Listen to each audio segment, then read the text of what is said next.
My name is Ethan Cole. I'm 38 years old, and until that Tuesday afternoon, I believed I had everything figured out. Not in some grand philosophical way. I'm a contractor, not a poet. I mean the basics. Work hard, treat people right, come home to someone who loves you. Simple stuff. The kind of life my father built, and his father before him. I started Cole Construction 15 years ago with nothing but a beat-up Chevy truck and a toolbox I'd inherited from my old man. Now I run a crew of 6 guys, manage projects across town, and clear enough to pay the mortgage on time and take a vacation once a year. It's honest work. The kind that leaves splinters in your hands and satisfaction in your chest when you drive past a house you built. Rachel came into my life 6 years ago at Dave's barbecue. Dave's wife was always trying to set me up with someone, and I usually dodged those bullets, but Rachel, she was different. 29 years old with long dark hair that caught the light when she laughed. And God, that laugh. It wasn't some practiced giggle. It was real, unguarded, the kind that made everyone around her smile without meaning to. She worked part-time at a boutique downtown, selling overpriced clothes to women who had more money than sense. After we married 5 years ago, she quit. "I want to focus on us," she'd said, wrapping her arms around my neck. "Make this place really feel like home." I didn't argue. The money wasn't an issue, and honestly, I liked the idea. Coming home to someone who wasn't exhausted from their own job, who had energy for us, it felt like winning a lottery I hadn't even entered. We never had kids. Rachel would change the subject whenever it came up, and I didn't push. We had time, I figured. Plenty of time. Our routine was comfortable, predictable. I'd leave the house at 6 in the morning, she'd still be asleep. I'd come home around 6 at night to find her on the couch, scrolling through her phone or watching some reality show about housewives. Sometimes she'd cook, usually pasta, something simple. Sometimes we'd order Chinese.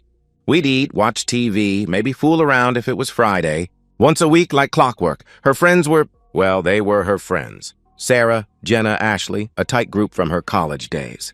They'd do brunch every Sunday, spa days, wine nights that stretched past midnight. She'd come home giggling, smelling like expensive perfume and cheap wine, telling me stories about who said what about whom. I'd half listen, nod in the right places. It was her world, not mine. Looking back now, there were signs. The way she'd angle her phone away when texting. The new lingerie that never seemed meant for me. The way she'd sometimes look at me like she was calculating something, working out a math problem where I was just one of the variables. But that Tuesday morning, I kissed her forehead like always. She murmured something in her sleep, pulled the covers higher. Her phone was charging on the nightstand, lighting up with notifications I didn't bother to read. Why would I? I trusted my wife. The bathroom remodel we were working on went smooth as silk. The clients were out of town, gave us the run of the place. My crew knocked it out by 3 instead of 6, a minor miracle in the contracting world. I texted Rachel, "Home early today. Want to go to that Italian place you like?" No response. She was probably out with the girls, phone buried in her purse. I stopped by Home Depot, grabbed supplies for our own bathroom. The faucet had been dripping for weeks. Drove home feeling lighter than I had in months. Maybe it was the early finish, maybe the perfect weather, but something felt like possibility. I walked through our front door at 3:27 p.m. I remember the exact time because I was thinking about making our dinner reservation. "Rachel?" I called out, setting my keys on the entry table. No answer, but I heard movement in the living room. I found her there, curled on the couch with a glass of red wine. Tuesday afternoon wine. That should have been my first warning. She looked up at me with this expression I couldn't quite read, like someone holding a secret they're dying to tell but afraid to speak. "Hey," she said, setting down her phone, face down on the coffee table. "You're home early." "Yeah, finished the Morrison job ahead of schedule," I replied, moving toward her, but something in her posture stopped me. "Everything okay?" She took a long sip of wine, then set the glass down with deliberate care. "We need to talk. 4 words. Every man knows those 4 words mean nothing good is coming, but I couldn't have imagined how bad it would be. I sat down across from her, still in my work clothes. Sawdust probably still in my hair. She looked at me then, really looked at me, and I saw something in her eyes I'd never seen before. Distance, calculation, like I was a problem she needed to solve. "Ethan," she said, her voice steady as a surgeon's hand, "I think we should open our marriage." The words hung in the air between us like smoke from a fire I couldn't see. "Open our marriage," I repeated, the phrase feeling foreign in my mouth. "What does that mean exactly?" Rachel tucked her legs under herself, wine glass back in hand, a prop for casual conversation. "As if we were discussing vacation plans or what color to paint the kitchen." "It means we stay married," she said, her voice picking up confidence. "But we're free to explore connections with other people. Physical connections. It's actually very common now. Progressive couples do it all the time. Progressive. Like our marriage was some social experiment." "You want to sleep with other men," I stated flatly, not phrasing it as a question. "It's not about wanting anyone specific," she said quickly. "Too quickly?" "It's about growth, about not letting our relationship stagnate. Sarah and Thomas have been doing it for 2 years, and they've never been happier." Sarah and Thomas. Of course. Sarah with her yoga instructor body and her life coach certification. Thomas with his tech job and his Tesla and his obvious depression that everyone pretended not to notice. "So this is what you talk about at your wine nights?" I asked, my voice deadly calm. "Planning to sleep with other people?" "Don't be crude!" she snapped, then caught herself, softened her tone. "Baby, this could be good for us. You could see other women too. It's only fair." Fair? Like she was offering me a consolation prize. "I don't want other women. I want my wife," I said firmly. She rolled her eyes. Actually rolled her eyes. And that tiny gesture shattered something inside me that I didn't know could break. "Don't be so dramatic," she said dismissively. "It's just intimacy. It doesn't mean anything." "If it doesn't mean anything, then why do you need it?" I challenged. She opened her mouth, closed it. For the first time since I'd walked in, she looked uncertain. "Because," she started, then stopped. Tried again. "Because I'm 35 years old, and I feel like I'm disappearing. Like I'm becoming invisible. Do you understand that? You're not invisible to me," I said softly. "That's not enough." The words exploded out of her, wine sloshing dangerously in her glass. "God, Ethan, when did you become so boring? When did we become so boring? We do the same things, eat at the same restaurants, have the same intimacy in the same positions on the same night every week. So talk to me about it," I interrupted, standing up, my hands shaking. "Tell me what you need, but this isn't a solution. This is destruction." "Other couples make it work," she started. "We're not other couples," I shouted, something I rarely did. "We're us. And if you're unhappy, we fix it together. We don't invite strangers into our bed to solve our problems." She stood too, wine glass abandoned, facing me with a defiance I'd never seen. "Maybe that's the problem. Maybe we can't fix it together. Maybe we need something else, something more." "Someone else, you mean?" "Who is he?" I demanded. "What?" she said, looking startled. "The guy you want to sleep with. Because this isn't theoretical, Rachel. You don't wake up one Tuesday and decide you want an open marriage. So who is he?" Her face flushed. "There's no one. Don't lie to me, not now. Not after this," I warned. She was crying suddenly, tears streaming down her face. "It was just a test, okay? The girls dared me to see how you'd react. It's not real. I don't want anyone else. A test, a prank." The words hit me like ice water. "You thought this would be funny?" My voice dropped so quiet she leaned forward to hear me. "You thought you could say this to me, watch me break apart, and then laugh about it with your friends?" "I didn't think you'd react like this," she protested weakly. "Get out," I said. "What?" she gasped. "Get out of my house." "Ethan, please, I'm sorry." "I didn't mean," she begged. "Get out!" I roared. She flinched like I'd slapped her. More tears, her makeup running in black streams. "You can't just kick me out. This is my home too." "Not anymore," I said, pulling out my phone, already texting. "I'm calling your parents. They can come get you, or I can drop you off. Your choice. You're serious?" she asked in disbelief. "You're actually throwing me out over a stupid joke?" "It wasn't a joke," I said coldly. "Even if you're backtracking now, even if you're scared, you meant it when you said it. I saw it in your eyes. You've been thinking about this." She grabbed my arm, nails digging in. "Please, baby, please. I love you." Only you. I swear to God, I pulled away. Don't.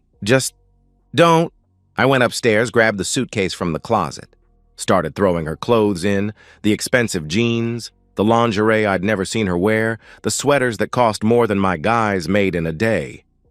She followed me, alternating between begging and accusing, between tears and rage. "You're overreacting," she screamed. "You'll regret this," she threatened. "I'll change," she promised. "You never loved me anyway," she accused.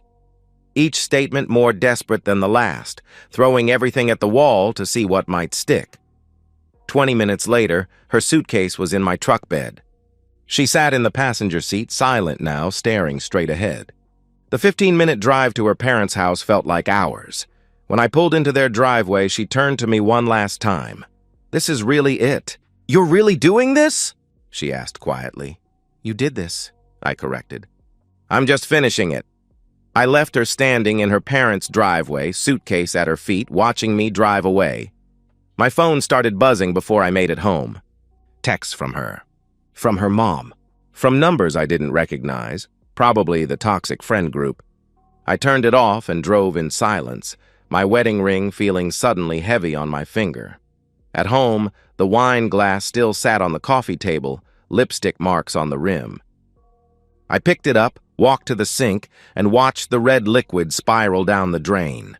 Then I sat in my empty house and tried to understand how a random Tuesday had become the day my marriage died. The assault started at dawn. My phone, charging on the nightstand, lit up like a Christmas tree at 5:47 a.m. Text after text. A digital barrage that pulled me from the first decent sleep I'd had in 48 hours. Rachel. "I'm so sorry. Please, can we talk?" Rachel. "I didn't mean any of it." Rachel. "Ethan, please." "I love you." Rachel. "This is crazy. You can't throw away 5 years." Rachel. "Please answer me." 43 texts by the time I got to the kitchen. I deleted them all, blocked her number, made coffee. The house felt different, emptier but somehow cleaner. Like opening windows after someone's been smoking inside. Then her mother called. Linda had always been polite to me. In that way, mothers are when they think their daughters could do better. I answered on speaker while I fried eggs. "Ethan, honey," she began, her voice dripping concern like syrup. Rachel told me what happened. "She's absolutely devastated." "Good morning, Linda," I responded neutrally. "She made a mistake, sweetheart. A silly mistake. But surely you can see past that. Marriage is about forgiveness," she pressed. I flipped the eggs, watching the whites set. "She asked me to let her sleep with other men, Linda. That's not a mistake. That's a revelation. She said it was a prank." "Those awful friends of hers," Linda tried. "She's 35 years old," I interrupted. "If her friends can talk her into destroying her marriage as a prank, we have bigger problems." Silence. Then her voice hardened. "You took vows, Ethan. For better or worse." "She broke them first when she decided our marriage wasn't enough," I replied, and hung up. Tom called next, while I was driving to the Simpson renovation. His message was shorter, more direct. "You're being stubborn. Rachel's a good woman. Don't let pride cost you your marriage." Pride. Like this was about my ego, and not about my wife wanting to spread her legs for strangers. By noon, I'd had enough. I called Thomas Green, a divorce attorney Dave had used. Made an appointment for that afternoon. Sitting in his office, all leather and dark wood, the kind of place that charged by the minute, I felt like I was watching myself from outside my body. "Tell me everything," Thomas said, leaning back in his chair. So I did. The proposal. The friends. The prank excuse. He took notes without comment, occasionally nodding. "Here's the situation," he said when I finished. "You've got advantages. No kids, that's huge. House is in your name only. She hasn't worked in 4 years, but she's young, healthy, employable. A judge won't give her permanent alimony for a 5-year marriage where she's the one who blew it up. She'll say it was a joke," I pointed out. "Doesn't matter," he assured me. "You don't need grounds in this state. Irreconcilable differences covers everything." He pulled out papers, started filling them out. "My advice? No contact. Not a text, not a call, nothing. Let me handle all communication. She shows up at your house? Don't answer. She comes to your work? Tell her to leave or you'll call the police. She will come to my work, I predicted. They always do, he said with a grim smile. The key is documentation. Save every text before you block her. Record any encounters. Build a pattern of harassment if she won't leave you alone. I signed where he pointed, wrote a check for the retainer. Walking out, I felt both lighter and heavier, like I'd traded one burden for another. Rachel didn't disappoint. She showed up at the Simpson site the next day. I was on a ladder installing crown molding when I heard her voice. That familiar pitch, but desperate now, cracking at the edges. Ethan! Ethan, please! She called out. My crew stopped working. 6 guys, all trying not to stare, all failing. I climbed down slowly, deliberately, pulling off my work gloves. She looked terrible. Hair unwashed, no makeup, wearing sweatpants and one of my old college shirts. The contrast to her usual put-together self was shocking. You need to leave, I said loud enough for everyone to hear. 5 minutes. Just give me 5 minutes, she pleaded. No, I said firmly. I'll do anything, she cried, tears already flowing. Therapy, counseling, whatever you want. Just please, Rachel. I kept my voice steady, professional. You're disrupting my work site. If you don't leave, I'll have to call the police. She stared at me like I'd become a stranger. Maybe I had. You won't even look at me, she whispered. There's nothing to see, I replied coldly. Miguel stepped forward. 6'3", tattooed, gentle as a lamb, but looked like a bouncer. Ma'am, you should go, he said quietly but firmly. She backed away, stumbling, still crying. This isn't over, Ethan. You can't just throw me away. But I could. And I did.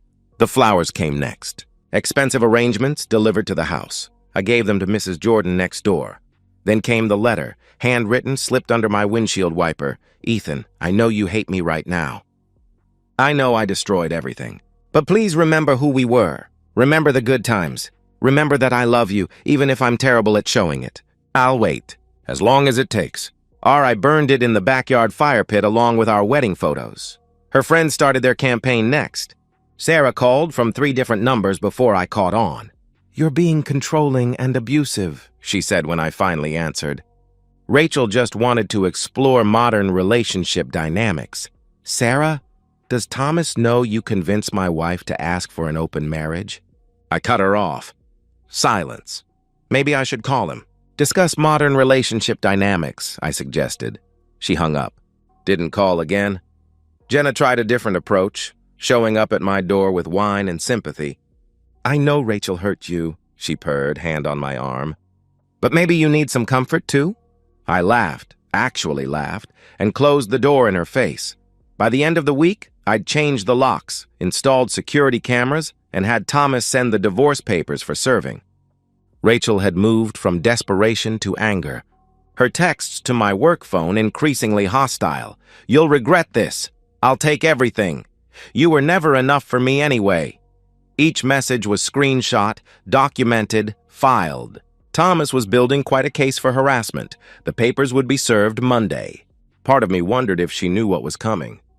If she could feel the machinery of divorce grinding toward her, inexorable as gravity. The other part of me didn't care what she felt anymore. Thomas called me Monday morning while I was reviewing invoices. Process server will be at her parents' house at 2 p.m. You sure you don't want to be there? He asked. I'm sure, I replied. I had a business to run, and watching Rachel get served wouldn't change anything. She's going to come at you hard after this, he warned. They always do when reality hits. Let her come, I said. At 2:15, my phone exploded.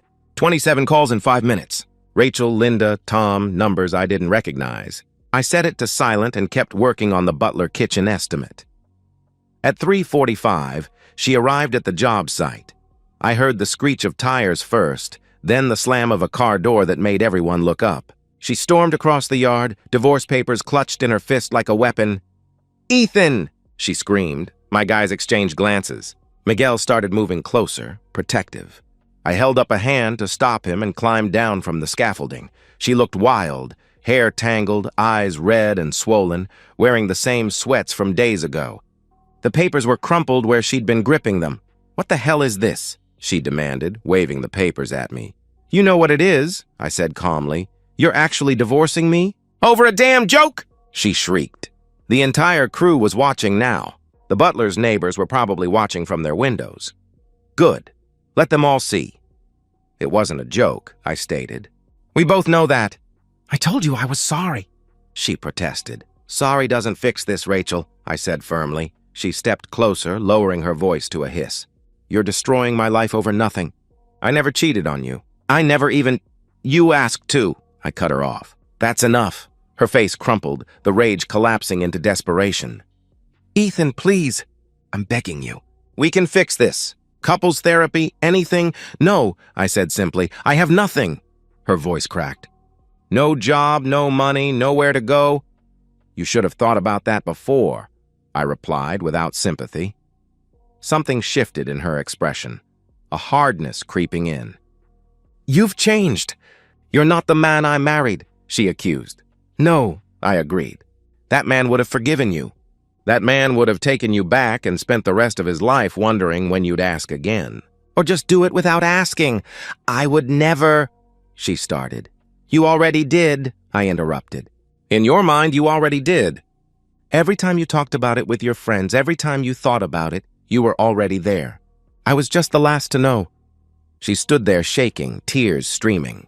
For a second, just a second, she looked like the woman I'd fallen in love with at Dave's barbecue. Young and lost and beautiful.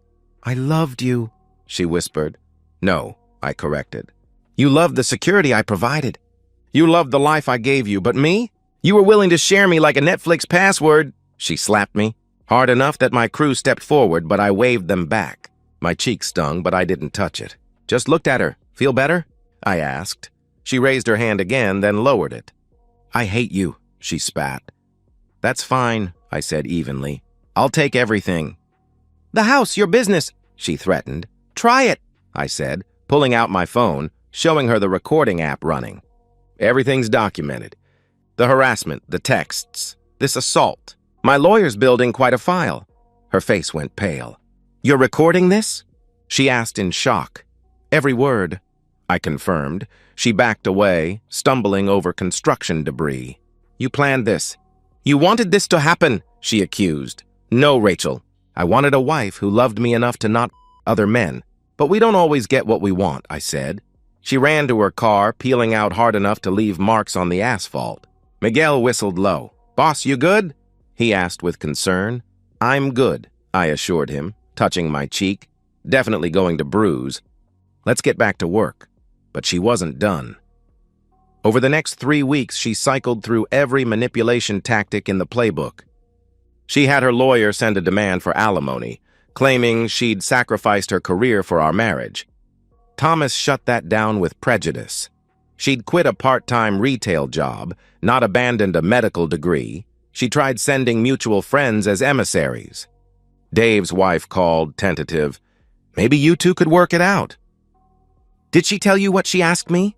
I questioned. Well, not exactly, Brenda admitted. She wanted an open marriage, Brenda. She wanted to sleep with other men while staying married to me, I explained. Long pause. Oh my God, I didn't. She didn't say that, Brenda said, shocked. The friends stopped calling after that. Her parents made one last attempt. Tom showed up at my house on a Saturday morning looking older than I remembered. Can we talk man to man? He asked. I let him in, made coffee. We sat at the kitchen table where Rachel and I used to eat breakfast. She's my daughter, he started. I have to try. I understand, I said. She made a mistake, he began. Tom, I interrupted, setting down my mug. If Linda came to you tomorrow and said she wanted to sleep with other men, what would you do? His jaw tightened. That's different, he said defensively. How?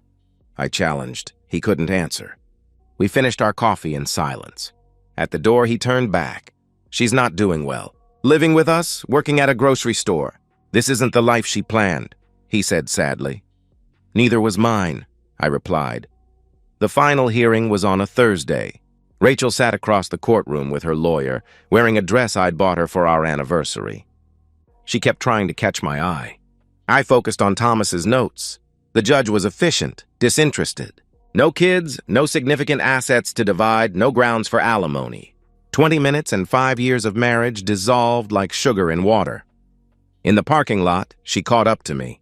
No tears this time, just exhaustion. Was I really that bad? She asked.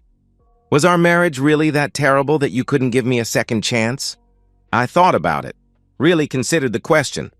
Our marriage was fine, I said finally. But you wanted more. And in wanting more, you showed me I was never going to be enough. I can't live like that, Rachel. I won't. I could have changed, she said softly. No, I disagreed. You could have hidden it better, but it would always be there underneath. The want, the wondering, the resentment. I unlocked my truck. We're both free now. You can have all the men you want. I never wanted anyone else, she said quietly. I just wanted to want them. Does that make sense? No, I said honestly. I wanted to feel desired again, new, exciting, she tried to explain, and I wanted a faithful wife. Guess we both lost, I said, getting in my truck.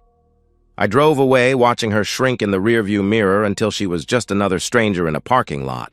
The silence was the strangest part. After weeks of texts, calls, confrontations, and chaos, my house became quiet as a morgue. I'd wake up at 5:30, make coffee, check my phone. Nothing. No missed calls, no desperate voicemails, no threats or promises or manipulation, just silence. I threw myself into work with the focus of a man trying to outrun his thoughts. Took every job that came my way. Kitchens, bathrooms, additions, even small repairs I usually passed to newer contractors. 12-hour days became 14. Weekends disappeared. You trying to kill yourself? Miguel asked one evening as we loaded tools. Just staying busy, I replied. Boss, we're booked through next year. You can ease up, he pointed out. But easing up meant thinking, and thinking meant remembering, and remembering meant acknowledging the Rachel-shaped hole in my life. Not that I missed her, I missed the idea of her. The wife I thought I had, the future I'd planned. Word traveled fast in our small town. Contractors talk, wives gossip, and soon everyone knew. Ethan Cole's wife asked for an open marriage, and he divorced her. The reactions were interesting. Some guys clapped me on the back, bought me beers, shared their own war stories. My ex wanted to find herself too, Brad from Henderson Electric told me. Found herself with my brother. Women were more divided. The older ones, married 20-plus years, understood. You did right, Mrs. Jordan said, accepting another bouquet from Rachel's apology flowers. A marriage without trust is just a pretty prison. But younger women, Rachel's generation, sometimes looked at me like I was the villain. People make mistakes, a barista said pointedly, seeing my wedding ring tan line. Forgiveness is important. So is loyalty, I replied, leaving no tip. Through the grapevine, I heard about Rachel. Living with her parents at 35. Working at Save Mart, stocking shelves third shift. Her Instagram, once full of mimosa brunches and inspirational quotes, had gone dark. Sarah and Jenna, her ride-or-die friends who'd encouraged the open marriage idea, disappeared like smoke. Apparently, being friends with a cautionary tale wasn't good for their image. Saw your ex at the store, Dave mentioned one day, helping me frame a garage. She looks rough, man.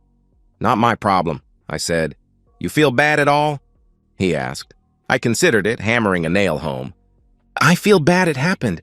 I don't feel bad about my response. 3 months post-divorce, I met Claire. It wasn't romantic or dramatic.